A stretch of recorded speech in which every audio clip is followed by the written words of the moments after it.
I'm Brandy Ellis, 28 years old, stuck in the middle of our family in Austin, Texas, in the Ellis household.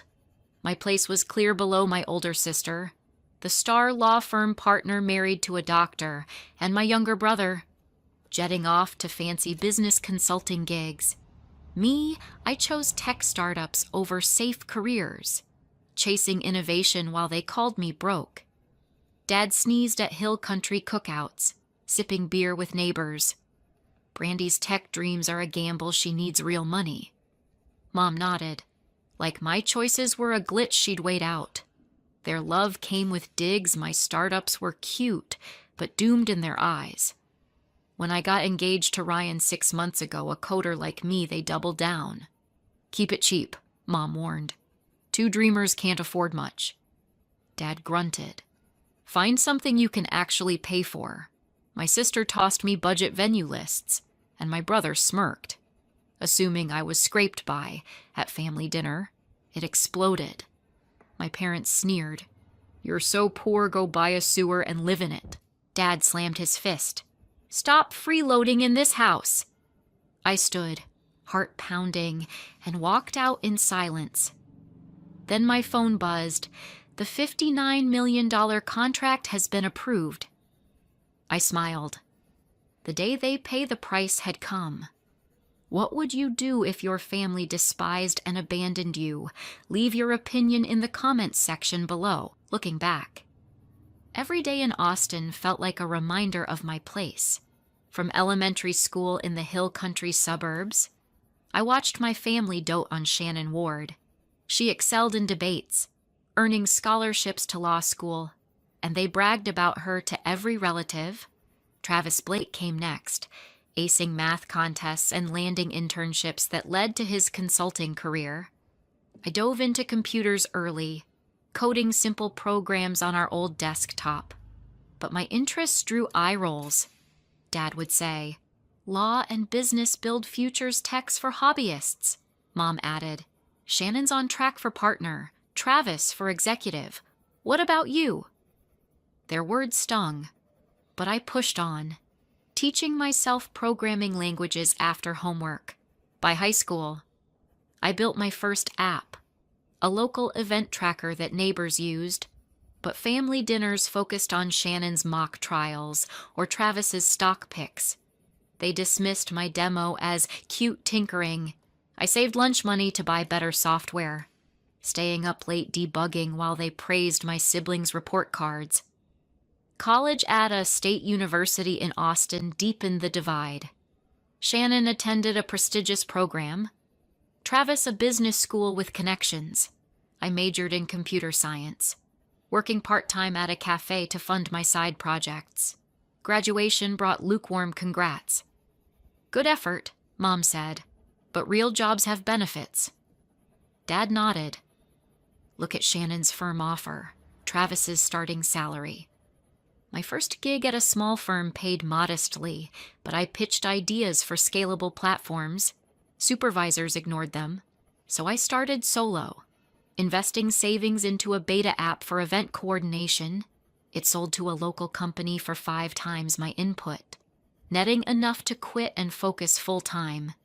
The family saw me as struggling, asking if I needed loans while celebrating Shannon's courtroom victory. I kept quiet, using profits to bootstrap more ventures. Sheila Grant, my best friend from college, saw the potential. We met at a dorm hackathon, and she encouraged me through rejections. They're blind to your talent, she'd say over coffee in downtown Austin. Her marketing background complemented my coding, and she helped with early pitches. One night, after a family barbecue where Dad joked about my unemployed phase, Sheila pushed me to go bigger. I spotted a rundown conference center in the outskirts, ideal for tech hubs with room for demos and networking. The price was high, but I crunched numbers, securing a loan based on my app sales. Renovations took 18 months upgrading wiring for high-speed internet, adding demo stages, and installing smart systems for virtual events. Sheila volunteered weekends, designing layouts while I coded custom software. The family heard snippets but dismissed it as another risky scheme, Dad warned. Hospitality's not tech you'll sink, Mom agreed. Stick to what you know. I smiled. Keeping the redesign targeted at tech conferences, not weddings. The first event, a startup pitch night, drew crowds. Attendees raved about the seamless integration of physical and digital spaces. Within months, bookings filled 2 years out. Revenue surged, surpassing Shannon's salary and Travis's bonuses combined. Sheila celebrated with me, but I kept it from the family, tired of their doubts. They still saw me as the underdog, offering help while ignoring my wins. One evening, Sheila asked why I hid it. They wouldn't believe it anyway, I replied. She nodded, but her words lingered. My success grew. Yet the family's narrative stayed the same. I wasn't just surviving, I was thriving. And the truth would surface eventually. With the foundation laid, I dove deeper into the project. The conference center transformation accelerated as I wired every room for cutting-edge connectivity, ensuring seamless data streams for live demos. Sheila Grant took charge of vendor negotiations, sourcing affordable screens and projectors that fit my vision for interactive sessions. We worked through nights, testing layouts to optimize flow for hundreds of attendees. Dad called one afternoon, complaining about my distractions from finding stable work. Shannon's closing deals, when will you? I changed the subject, focusing on installing audio systems for panel discussions. Mom texted, suggesting I apply for office jobs like Travis's, but I ignored it. Calibrating the main hall for keynote speeches, success hit fast. A regional tech summit booked the space, filling it with developers and executives who complimented the intuitive design. Feedback poured in easy navigation, reliable tech integration that led to repeat clients. Income flowed steadily, covering costs and funding upgrades like fiber optics for faster uploads. Sheila managed the calendar, prioritizing events that aligned with emerging trends in software. This is blowing up, she noted during a review meeting. I nodded, adding breakout rooms for workshops. The family remained clueless, with Travis dropping by once to borrow money, assuming I was broke. He probed. What's this conference thing you're messing with? I deflected, saying it was a side hustle. His smirk irritated me, but I channeled it into expanding the lobby for networking lounges. Sheila helped curate partnerships with local firms, bringing in sponsors for branding opportunities. Events multiplied a coding boot camp, then a venture capital meetup drawing crowds from across Texas.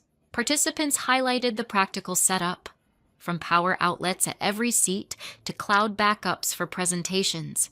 Profits climbed, allowing me to hire a small team for operations. Dad mentioned over lunch how Shannon's caseload grew, implying I should follow suit. I smiled inwardly, overseeing the addition of a cafe area for casual meetings. Mom worried aloud about my finances at a gathering, but I brushed it off, fine-tuning the VR demo zones Sheila suggested. Travis texted, offering advice on business, unaware of my growing client list. I ignored him, focusing on securing a major software expo that packed the center for days. Attendees networked effortlessly, crediting the space for sparking collaborations. Sheila and I celebrated milestones with quick lunches, discussing expansions like outdoor pavilions for team-building activities. The family's narrative persisted. They saw me as the one needing guidance, while I built a venue rivaling top facilities in the state. One weekend, Travis stopped by unannounced, eyeing my laptop. Still playing with computers, he quipped. I shut it down, keeping details hidden. Sheila warned me later. He's fishing for info, don't let him in. I agreed, pushing forward with custom apps for event registration, The center's reputation spread through word of mouth, attracting national companies for product launches. Revenue doubled quarterly, far outpacing what Shannon or Travis earned. Sheila handled inquiries, turning leads into contracts while I refined the infrastructure.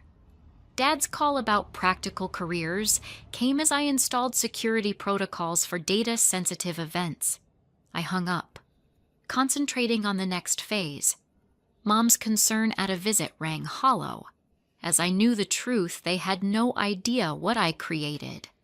Travis hinted at helping with my little project, but I declined. The divide sharpened, their assumptions fueling my determination. Events kept rolling in, from hackathons to investor forums, solidifying the center's status. Sheila and I reviewed growth charts, planning for scalability. The family's blindness persisted, but my venture flourished, ready for whatever came next. My engagement to Ryan Sloan shifted everything into sharper focus. We met at a coding boot camp in downtown Austin, bonding over late-night debugging sessions. Ryan, a sharp programmer with a knack for clean code, proposed 6 months ago under the oaks at Zilker Park. I said yes, thrilled to build a life with someone who got my drive. But when I shared the news at a family barbecue, the air turned cold. Mom pursed her lips, eyeing Ryan's casual hoodie. 2 coders together, you'll need to keep things modest, she said. Passing the potato salad. Dad grunted. Find a venue you can actually afford, don't overreach. Their words echoed the same old tune. Assuming I was scraping by on a tech whim, Shannon, fresh off a big case win, slid a printout across the picnic table budget venues, community centers with folding chairs. These are practical, she said. Her tone clipped, like I couldn't handle more. Travis smirked, sipping his soda. Yeah, don't go broke for a party. Ryan squeezed my hand under the table, his jaw tight, but I kept my smile, nodding to avoid a scene. I planned our engagement party quietly, booking a small downtown loft to keep it low-key. Sheila helped coordinate vendors, suggesting affordable caterers to match the family's expectations, but their doubts kept piling on. Over coffee. Mom pressed, You're not spending your savings. Are you Ryan's startup job can't cover much? I shrugged, mentioning I had it handled, but her frown deepened. Dad called later, suggesting I ask Shannon for financial advice. She knows how to manage money, he said, as if my ventures didn't exist. Travis texted, offering to chip in for the party, assuming I was desperate. I declined, focusing on finalizing the guest list with Sheila. Weeks passed, and their comments grew sharper. At a Sunday brunch, Shannon critiqued my choice of loft, saying it was too basic for a real celebration. Travis laughed, suggesting I rent a backyard tent instead. Ryan stayed quiet, but I saw the frustration in his eyes. I swallowed my anger, keeping my success under wraps, determined to stay focused. The family dinner came on a humid Austin evening, the table set with Mom's usual brisket. I braced myself, hoping for a calm night. Ryan sat beside me, chatting lightly about his latest project. Shannon leaned back, scrolling her phone, while Travis tossed out ideas for cheap party decor, each word dripping with condescension. Mom broke the silence, her voice sharp. Brandy, you can't afford a big event. Stick to something simple, don't embarrass yourself. Dad nodded, setting his fork down. You're living here rent-free, eating our food. Get real about your budget. I clenched my napkin, their assumptions cutting deeper than ever. Shannon chimed in. I found a community hall for under $1,000 use that. Travis grinned, adding, Yeah, don't waste money you don't have. Ryan's hand tensed on mine, but I stayed calm, trying to steer the conversation elsewhere. Then it snapped. Mom sneered. You're so poor, go buy a sewer and live in it. Dad slammed his fist on the table, his voice booming. Stop freeloading in this house. The room froze. Shannon's smirk widened. Travis nodded, and Ryan's face hardened. My chest tightened. But I didn't argue. I stood, grabbed my purse, and walked out. The door clicking shut behind me. Outside. The night air hit my face. My phone buzzed in my pocket. The $59 million contract has been approved. I stared at the screen, a smile breaking through. The weight of their words lifted, replaced by a fire I hadn't felt before. They'd pushed me out, but I wasn't done, not by a long shot. The buzz of that contract notification lingered as I drove home. A week later, I invited Mom, Dad, Shannon, and Travis to tour the conference center, claiming I'd rented it for Ryan's company event. Sheila met me early in the hill country lot, ensuring every screen and demo stage sparkled. The sleek glass entrance and polished floors gleamed under Austin's morning sun, hiding the years of work behind it. Mom arrived first, her purse clutched tight. This place looks pricey. Brandy, did you borrow money for this? Dad followed, scanning the modern facade.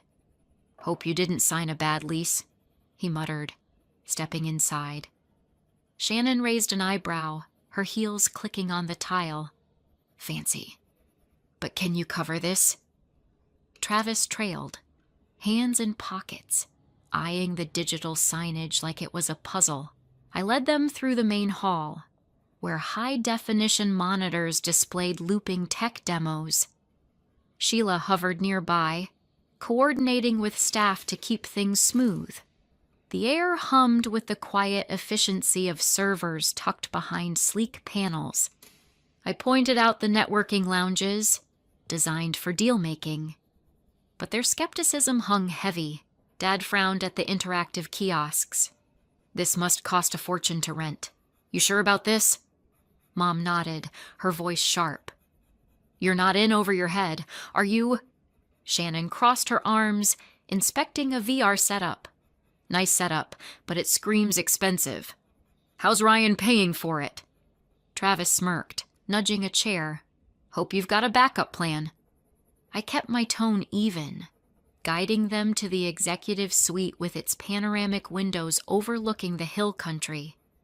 Sheila chimed in, explaining the center's capacity for global streams. Their eyes widened at the scale, but doubt lingered. Dad muttered about reckless spending, while Mom whispered to Shannon about my unstable choices. As we reached the control room, packed with monitors for live event feeds, a staff member, Karen, approached with a clipboard. Ms. Ellis, we need your approval on the ownership upgrades for the East Wing new fiber lines for the next expo. The words landed like a thunderclap. Mom froze, her purse slipping slightly. Dad's jaw tightened, his gaze snapping to me. Ownership upgrades, Shannon repeated, her voice sharp with disbelief. Travis blinked, stepping forward. Wait, you own this place. Karen, unaware of the tension, nodded. Ms. Ellis built this center from the ground up. It's the top tech hub in Texas, booked solid for years. Sheila stood by, her slight smile signaling support. Mom's face paled as she scanned the room, taking in the custom consoles I'd designed. Brandy, you own all this, she stammered. Dad rubbed his temple, muttering numbers under his breath, calculating the revenue from events I'd never mentioned. This can't be right, he said, voice low. How did you afford it? Shannon's eyes narrowed, her arms still crossed. You've been sitting on this and never said a word. Travis's smirk vanished, replaced by a scowl. You're telling me you run this, not just renting it? I nodded, letting the truth sink in. I bought it years ago, redesigned it, and made it what it is, Karen added. Ms. Ellis's vision brought in contracts worth millions annually, the latest ones in the 8 figures. Dad's calculator brain kicked into overdrive, his fingers twitching as he estimated the scale. Mom's hands trembled, gripping her purse tighter. Shannon stared at the floor, her confidence shaken. Travis paced, muttering about hidden moves. Sheila stepped closer, her presence steadying me. I watched their shock unfold, years of their doubts crashing against the reality of my success. Dad tried to speak, but words failed him. Mom's gaze darted between the high-tech setups, searching for an explanation that fit their old narrative. I stood tall, the weight of their assumptions gone. The center's hum filled the silence, a testament to what I'd built without their faith. They'd pushed me out. But here I was, standing in the heart of my empire, their disbelief louder than any apology they might muster. The shock in their eyes didn't fade as we left the control room. Mom grabbed my arm in the hallway, her voice unsteady. "Brandy, why didn't you tell us you built this?" I pulled back, keeping my tone flat. "You never asked." Dad's face reddened, his hands fidgeting. "We thought you were struggling. We wanted to protect you." His words rang hollow after years of their doubts. Shannon stepped forward, her lawyer poise cracking. "You let us believe you were failing. That's not fair." I met her gaze. "Fair. You called my work a hobby." Travis cut in, his voice sharp.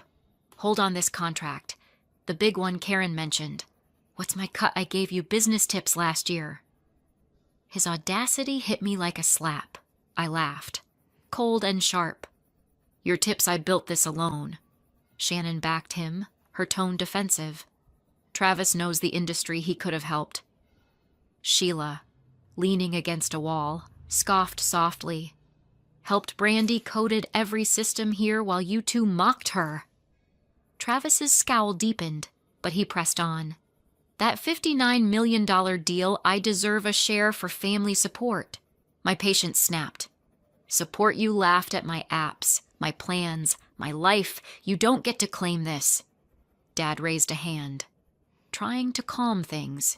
"Brandy, we're family. Let's talk this out." Mom nodded, tears brimming. "We're sorry. Okay, we didn't know." Their apologies felt like too little, too late. After a decade of dismissal, Sheila stepped beside me, her voice firm. "They don't get it? Brandy, they never did." I nodded, the weight of their words sewer, freeloading still burning. I turned to Dad. "You told me to leave your house. I did. Now I'm done." Mom's eyes widened. "You can't mean that we're your parents." I held my ground, voice steady. "You chose Shannon and Travis over me for years. I'm choosing myself now." Travis snorted, crossing his arms. "You're just mad we didn't see your little empire. I could have made it bigger." Shannon nodded. "We can work together now, family business." Their entitlement fueled my resolve. Sheila handed me my phone, her look unwavering. "You don't owe them anything." I opened my contacts, blocking Mom's number first, Dad's next. Shannon and Travis followed. Each tap felt like shedding a chain. Mom gasped. "Brandy, don't do this." Dad's voice cracked. "You're cutting us off over a misunderstanding." "It's not a misunderstanding," I said, pocketing my phone. "It's a lifetime of you not seeing me," Travis muttered. "You'll regret this when your deal flops." Shannon added, "You're throwing away family for pride." I ignored them, walking toward the exit with Sheila. The hum of the center faded behind us, replaced by silence. Outside, under the Austin sky, I felt lighter. Sheila squeezed my shoulder. "You did the right thing." I nodded, the sting of their words dulled by my decision. They'd pushed me out, mocked my worth, and now tried to claim my success. I wouldn't let them. Mom's voice echoed faintly as we reached my car, pleading for me to stay. I didn't look back. Dad called out, promising to make things right. Their voices grew distant, drowned by the engine's roar. Shannon sent a text, accusing me of betrayal, but it went unread. Travis's last jab about flopping didn't land. Sheila and I drove off, the hill country rolling past. The center stood behind us, a monument to my work, not theirs. I'd built it without their faith, and I'd protect it without their input, their apologies, their greed, their shock they belonged to them now, not me. Driving away from their voices left me unburdened. I settled into a new apartment in downtown Austin, a loft with wide windows overlooking the Colorado River. Ryan and I furnished it simply second-hand couch, a desk for coding, and a coffee maker for late nights. The $59 million contract closed weeks later, cementing my conference center as a national tech hub. I hired more staff, delegating daily operations while I focused on bigger deals. Sheila became my right hand, managing client contracts with her sharp marketing instincts. We landed partnerships with software giants, hosting their product launches and drawing thousands. My days filled with meetings, tweaking platform integrations, and pitching to investors. The center's success funded a new project, a startup incubator for young coders. Something Ryan and I brainstormed over takeout. Revenue poured in, enough to buy a small condo for cash. I walked through Austin's bustling streets, feeling free for the first time. Sheila joined me for coffee at a 6th Street cafe, grinning as we reviewed client feedback. "You're unstoppable," she said, toasting with her latte. I laughed, savoring the piece of a life built on my terms. Meanwhile, the family's world unraveled. Their small music store in the hill country, a vinyl and instrument shop they'd run for years, crumbled without my quiet financial help. I'd funneled money to cover their debts during lean times, never telling them without it.